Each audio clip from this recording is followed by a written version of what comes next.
Welcome everyone to the new Ortho Forward for the first of 2024. I'm pretty honored to have one of the greatest and biggest CEO of the industry, Eric Conley. I know, come on, a little bit of flattery to start. Actually, you represent one of the biggest products of the orthodontic market today with Ormco, Spark, and AO Lab. So thank you to start the year with us today. Quickly to introduce the company, so you work in Envista, one of the leading company in dentistry with close to 2.5 billion in revenue. Yep. You do lots of products around implant, clear aligner, bracket, and wire, where you are in bracket and wire. You are the leading company. Imaging, iOS scanners, things that you purchased one recently, software, consumables. And you also, with other company, including DM, you are one of the most innovative company, and in terms of investment, you do more than 100 million of R&D every year, which is actually phenomenal, and a commitment for our industry to look for the future. I'm very pleased to co-host this Ortho Forward podcast with my friend, Dr. Dahan, Serge Dahan from Marseille. Hi, Serge, Philippe. Can you introduce yourself quickly? Sure. I'm an orthodontist in the south of France, a member of a group named Ortho Hub, which is specialized in the digital orthodontics and education in digital orthodontics. And I'm very pleased to, I would not say meet Eric, because some of you know that I'm a speaker and a KOL for Ormco and Spark. And it's a pleasure to co-host this podcast with you too. Thank you. Okay, thank you, Serge. So welcome, Eric. My first question will be not about Envista, will be about you. Can you tell us a bit more about what is your background? I know that you have been building a startup, then joined Envista Group, then Aya Group, and etc. Can you tell us more? Yeah, sure, happy to. And thank you for the invitation to join, and thank you for that intro. I come from some humble beginnings, so the flattery I still struggle with. But my background is I joke sometimes that my history and my career is a little bit more of a study in what I don't want to do versus what I do want to do. I've done a lot of things in different industries. I've got, I started my career in a little bit in finance, but not for long. That was for me a little bit too uninspiring, and moved into the startup world. And for 10 years, starting with the kind of towards the end of the .com boom, as we called it, in the late 90s, helped start a startup there. It eventually was sold, went in and founded and was CEO of a second startup that we ultimately sold to Danaher, which was the original parent company of the dental, what was called the dental platform, now Envista. And so once I got there in 2010, I believe it was, it's a long time ago now, really ran different businesses in a lot of different spaces. Medical devices, sure, but also in the industrial side, data communications, a lot of different things, and really got a chance to build on that entrepreneurial background, because you've got a lot of space to be able to do that and come up with ideas to really run your own business, but also leverage what is really a kind of a large balance sheet and go do investments and acquisitions and things like that. It opens those doors as well, which really just helps you accelerate strategies.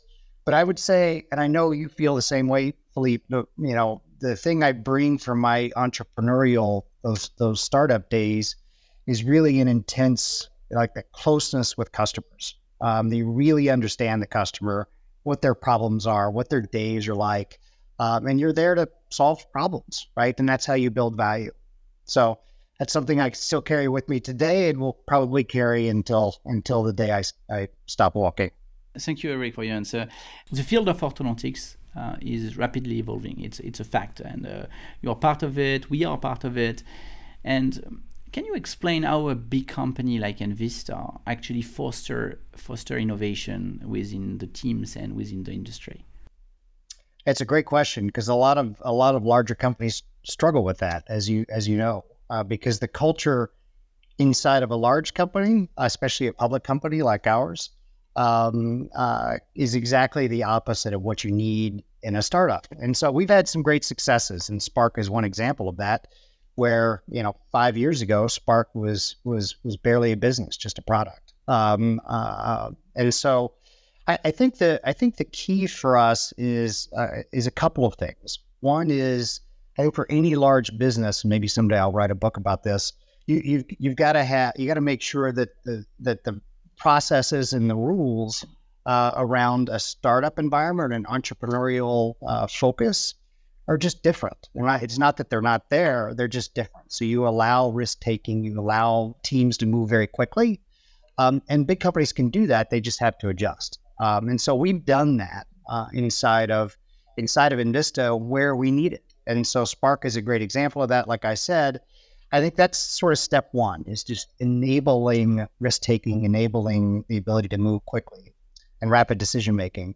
Number two, it's really about, what I said in the intro. It's the team has to be very close to customers in the same way a startup would. It was outside, right? You need to live and die and know that your survival depends on adding value to those customers and making sure that customers see that value in the long term. And so from the very beginning, Spark as a great example, we started actually out pretty slowly. Our journey started in Australia with a handful of customers to make sure that we got the product and got our processes and the software right, and then started to scale it up after that, all the time, learning from mistakes, adjusting, and making sure that we stood by our customers. And that continues today. You have different challenges as you grow and scale up. Now we're a very big business inside of Spark, but that's the approach, and we've taken that and really enabled that across Envista through a number of different entrepreneurial activities we have going. Thank you, Eric. Now, can you discuss a little bit with us any specific innovative strategies and approaches Envista, or more specifically, has adopted to stay ahead of the dental technology market? Do you focus more on the R&D, on the M&A? Do you have special strategies for that?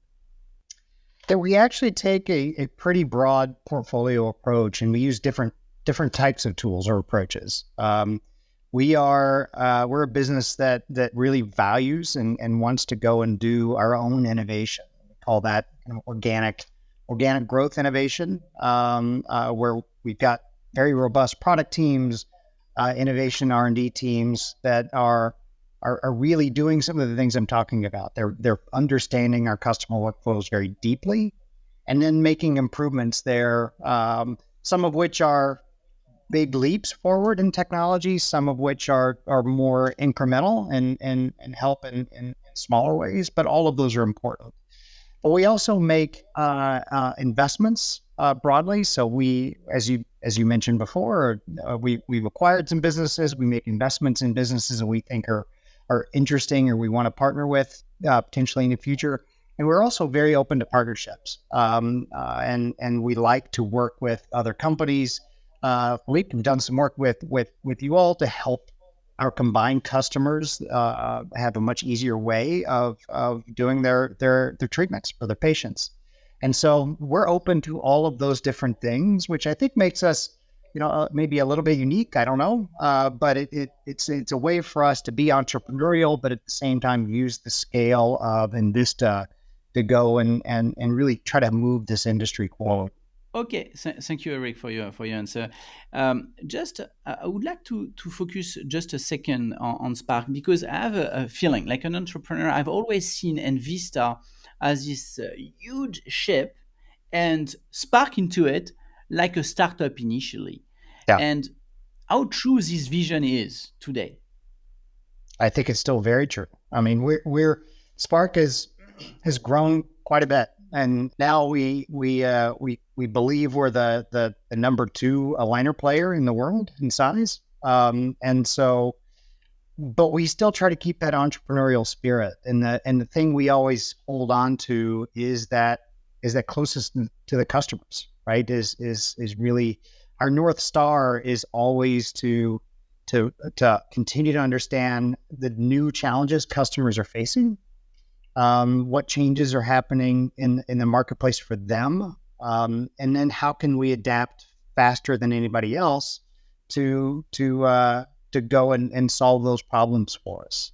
And part of what's helped us move as quickly as we have is focus, right? It's that focus on the customer, but also focus on a single type of customer. I mean, we are very focused on the orthodontic specialists in the marketplace, and we don't move around to try to go more broadly across the customer base in dentistry. And that focus on the orthodontic specialty has been critical for us, because we can make sure that we are delivering for that customer.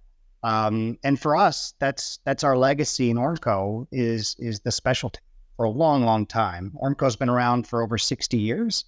And we wanted to make sure that focus that we've always had in Ormco continues to be there for Spark.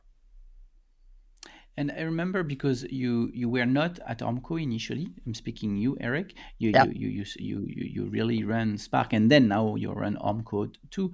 But on your Spark experience, what was your greatest challenge that you have to overcome as inside this environment?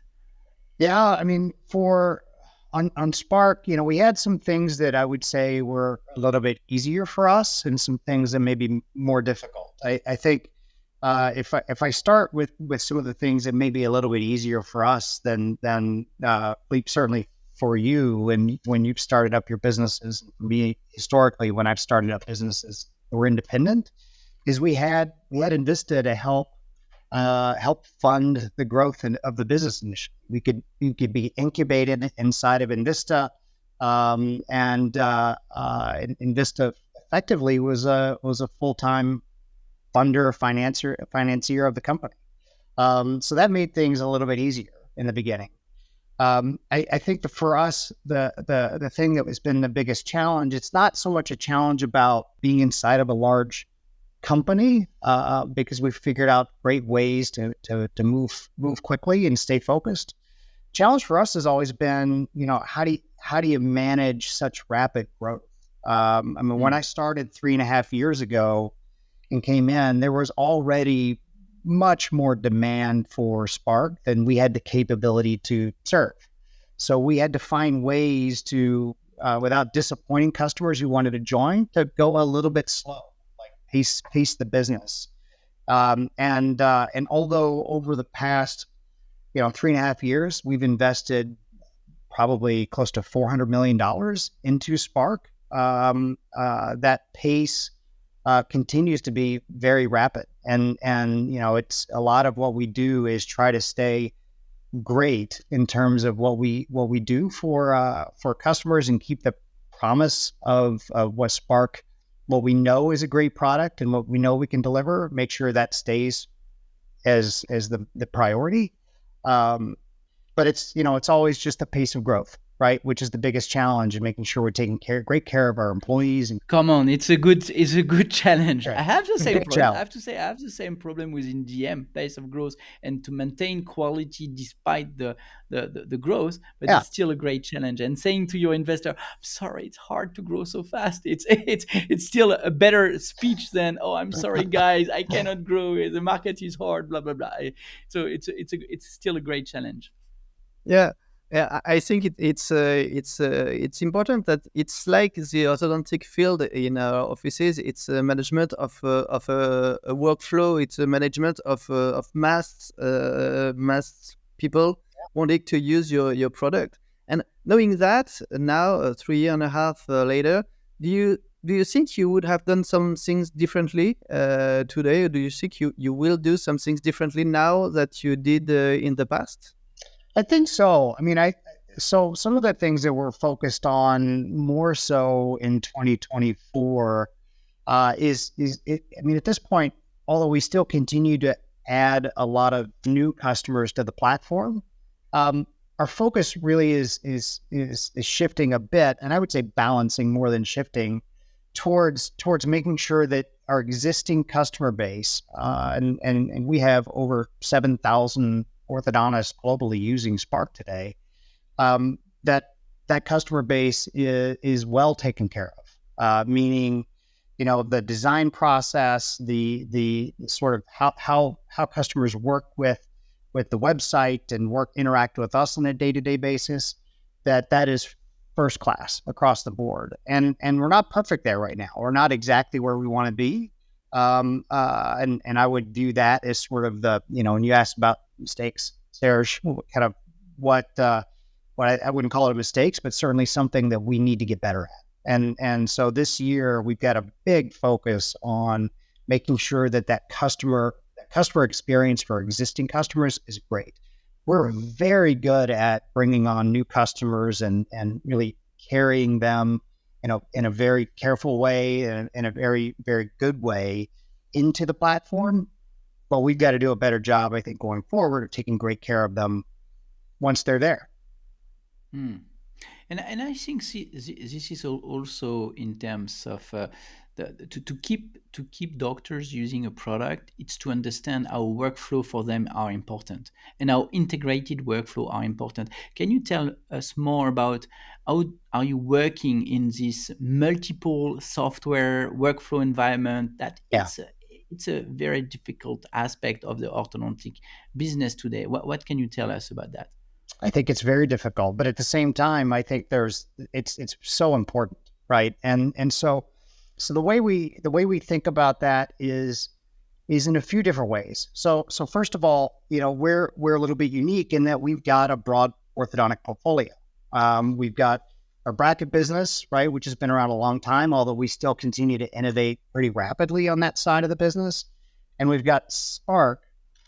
But we don't want to treat those as two separate businesses, right? I mean, because they're not. We've combined their combined business. And for customers, if I'm a customer, I look at Ormco and Spark and say, hey, I should have it should be act as one business providing value to me. And that's what we want. And so that opens the door for us to make things easier than they are today. So instead of an orthodontist, is typically doing, at least 50% of their cases with braces, instead of them thinking about, I got to do braces, work with one company in braces and a different company in aligners, or I've got to have two separate processes, we want to make that easier. And at the same time, increase the options for customers. And so we've launched, for example, and it'd be great to talk about this more, our what we call ODB, Ormco Digital Bonding, which is our version of indirect bonding. We launched that in North America so far. It's coming very soon to Europe and the rest of the world.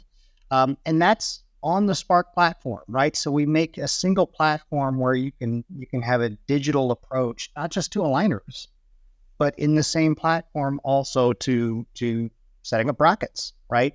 And I think we've got a lot of opportunities to advance ourselves, but we know we can't do it all. And so there are other aspects of the workflow that are critical, like remote monitoring, right? Telemedicine and teledental.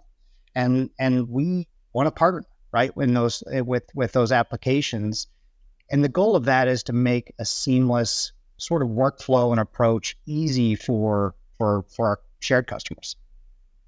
So if I understand well, your ODB platform will be using the same treatment planning software than Spark. That's great because they have just one universe where they just choose the modality. That's actually a great. I did not know that, so I'm very pleased to hear that. Yeah. And I have a technical question about that. As I was a former user of Insignia, will you use the teams and the technology of Insignia in this ODB, or do you start from scratch for this product? We actually incorporated a lot of things from Insignia. We've incorporated things from Spark, of course, as well. So we've got a lot, Insignia has been around for a number of years, right? So we've got a lot of great learnings there. And so that's something that we've really incorporated. And I think in the future, we will see a significant increase in the number of our customers and doctors using something like ODB, right? Where you can just fully digitize the treatment plans, whether you're using aligners or brackets. And we want to make that, our goal is to make that simple very easy for doctors to make a choice and how they want to treat, and then also execute on that. Yes, that's one point that we see a lot when we speak about digitalization.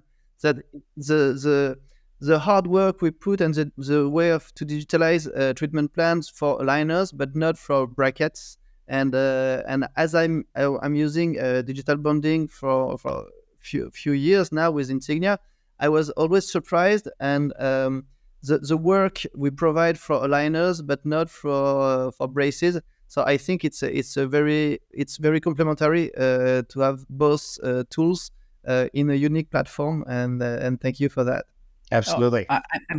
I'm completely convinced that in the coming years, in certain market, it will be completely possible to have close to 100% of digital treatments in general. That even brackets and wire will be digital.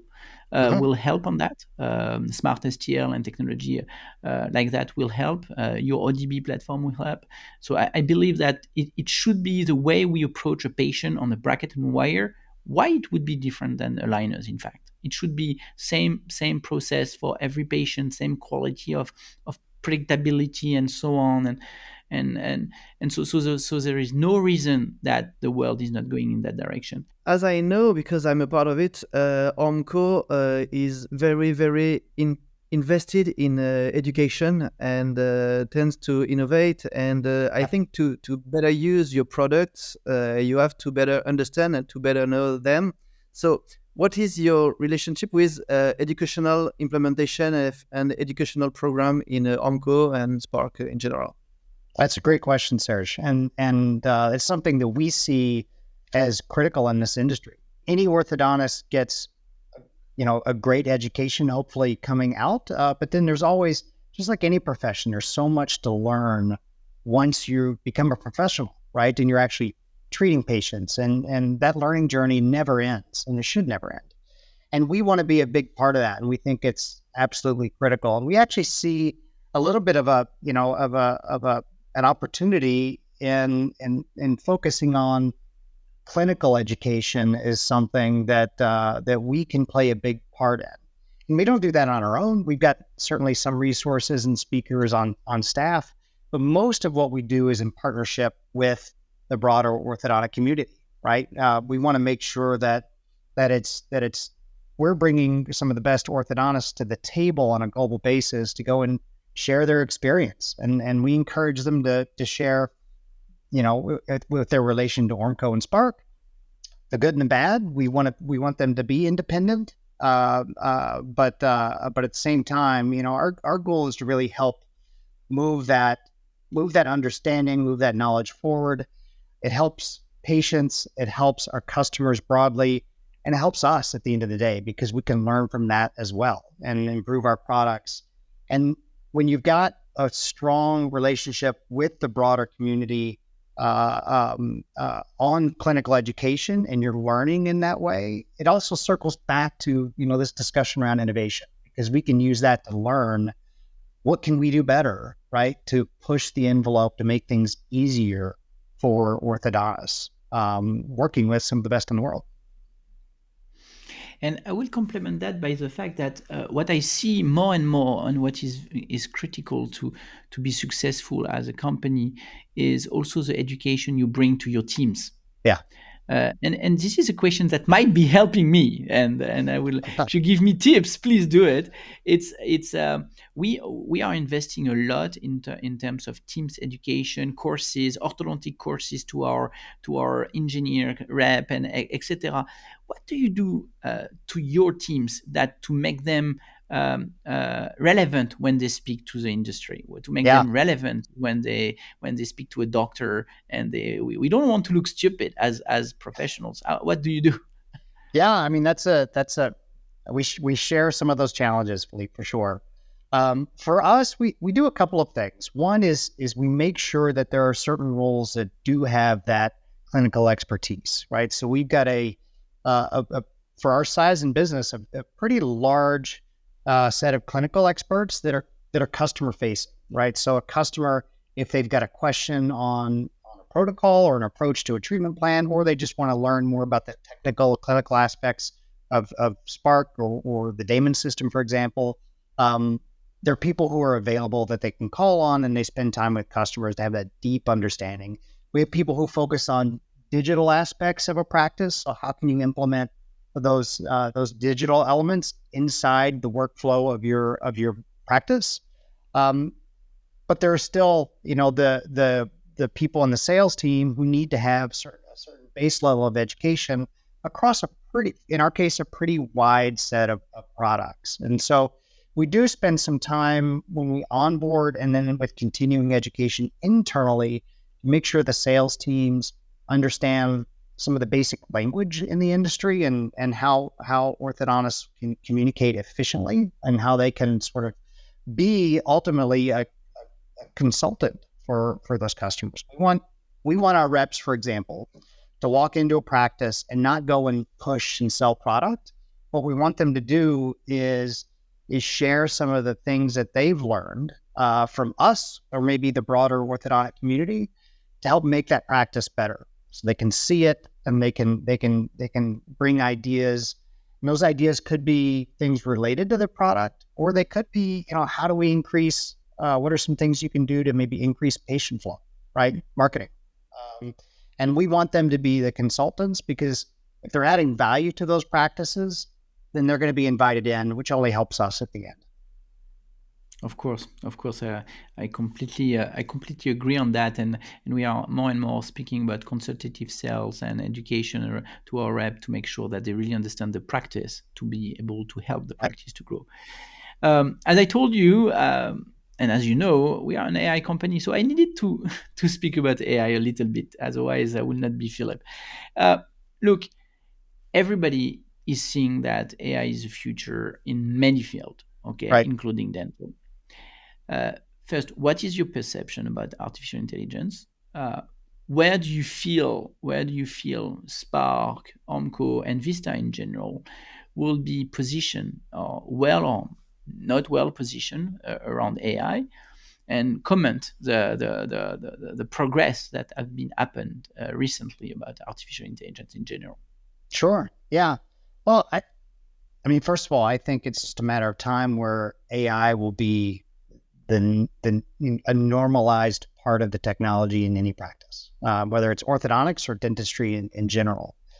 I think the challenge for us, right, and you is to make that just seamless, right, so that a dentist or an orthodontist doesn't even know that there's AI there. It's not a selling point on its own. It just makes things easier, right? And so, a good example is phone, any smartphone, right? There's a ton of AI in a smartphone to make things easier, but we don't know it. We just know the phone's easy to use, right? And the applications are easy to use, and it keeps getting easier and easier over time. So we don't think about it. And I think the same thing will happen within the orthodontic space and the dentistry space in general.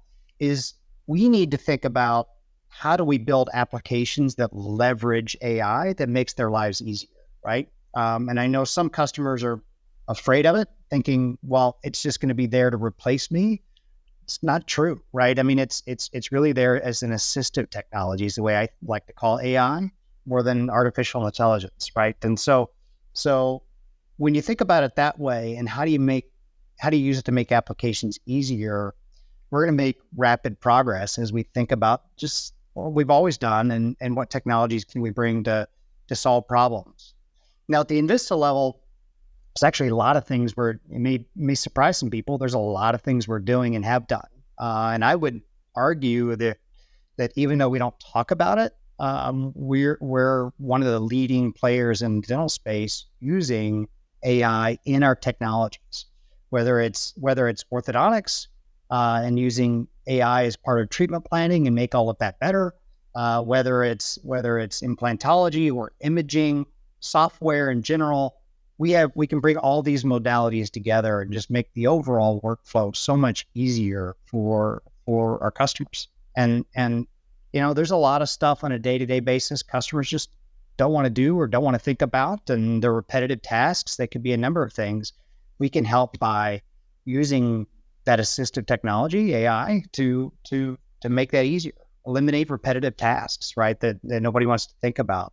Inform on doctors on maybe the best approaches for particular movements during a protocol, right? Not telling them what to do or doing it automatically, making those choices, but more just giving them information to say, hey, this path or this protocol, we know that over thousands and thousands of customers, that you're more likely statistically to have a better outcome, right? And use those types of technologies just to make our customers, which are the orthodontists, better, right? And ultimately their patients' lives better.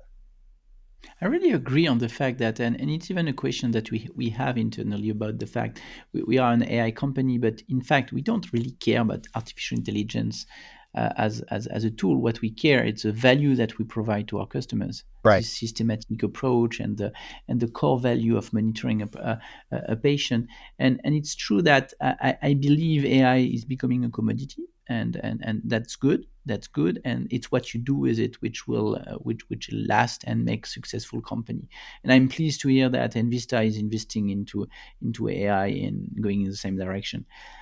Serge, Can you tell us, Eric, a little bit about the technology behind Spark? Maybe we already spoke a little bit with AI and things like that. What is different from maybe other brands with the materials, the manufacturing process? Can you explain us very shortly what is behind the science behind Spark, maybe? Sure. Yeah. To start at a very high level, the way we think about, where we focus, again, we focus on the orthodontic specialty. So what you don't see necessarily within Spark is sort of that, what I'll call the easy button where the technology does a lot of the decision making and a lot of things for you.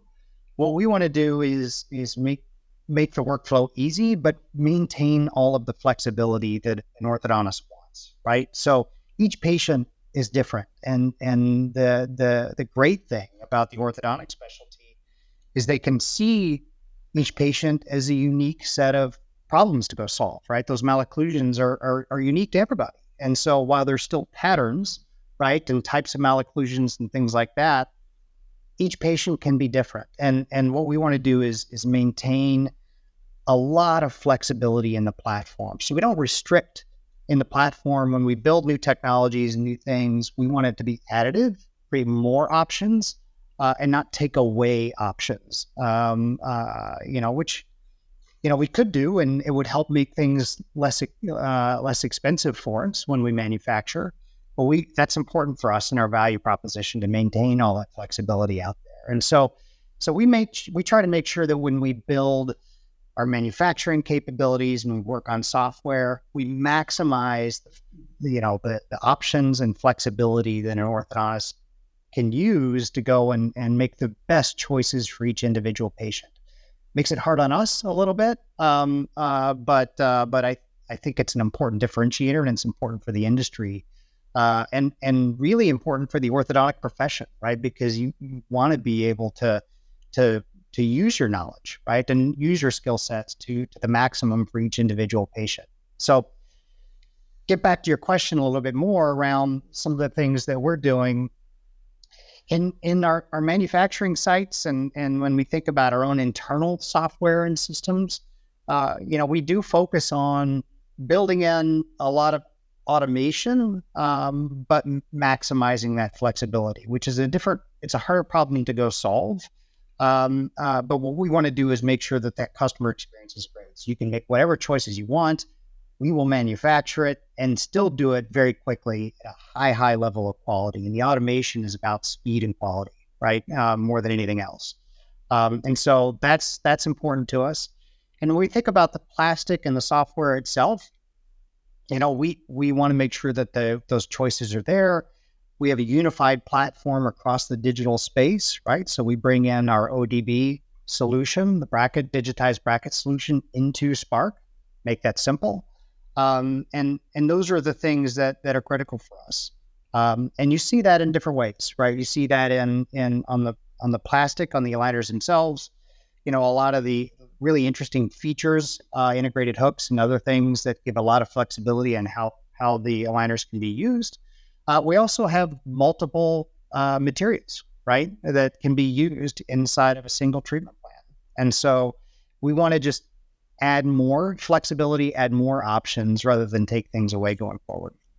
It's a very interesting question because when I'm speaking to the product team of DM, it's always the eternal debate around the simplification of products to help for fast adoption, and the fact that our clients are ortho specialists. And when you have an ortho specialist, you can't be prescriptive on a way to treat.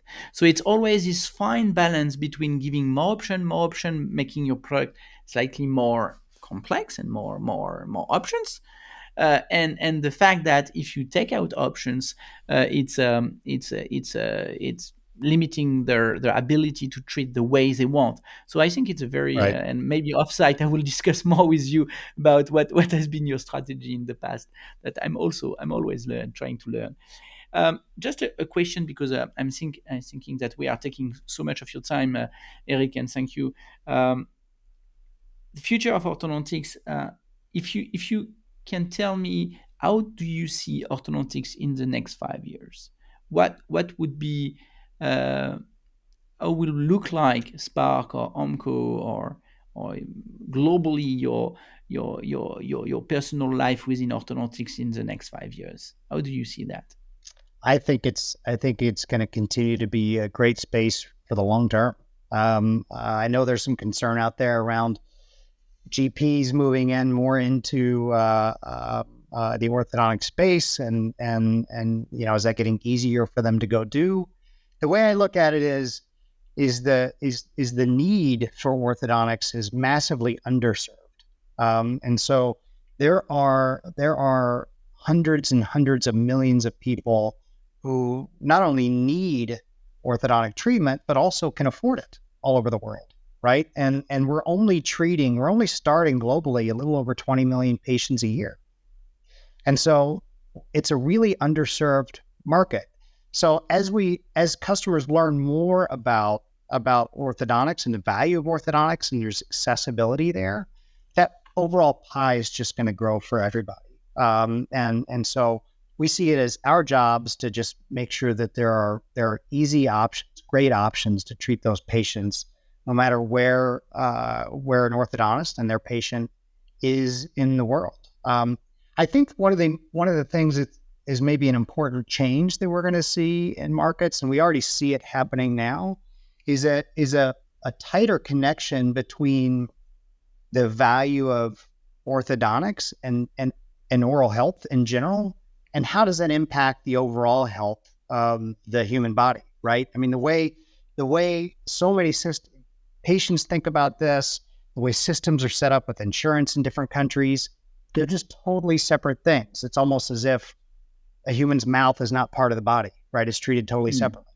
And we're starting to really understand out in the community, Serge, you know a lot of this already, that there's a very, very real connection between oral health and things like heart disease and hypertension and sleep and all kinds of problems that people have that can be either resolved or remedied in some way through better oral health and certainly better orthodontia, right? So I think patients are starting to become more aware of that. And so I think an orthodontist 5 years from now is not going to be thinking just only about aesthetics, but it's that balance of great aesthetics, but also what can I do to help this patient solve some of their sleep issues, right? Or reduce stress in certain ways. And so we're trying to play our part there as well.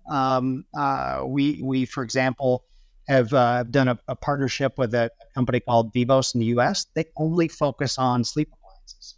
That's what their focus is.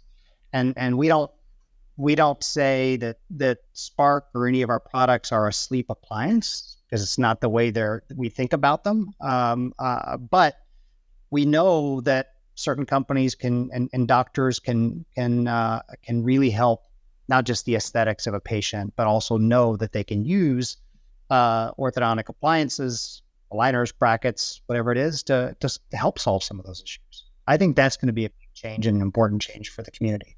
It's so good for me to hear things like that coming from people who are not doctors and coming from the industry, because it's our difficulty every day to make people understand that we are not just aligning teeth, but improving oral health and global health too. Yeah.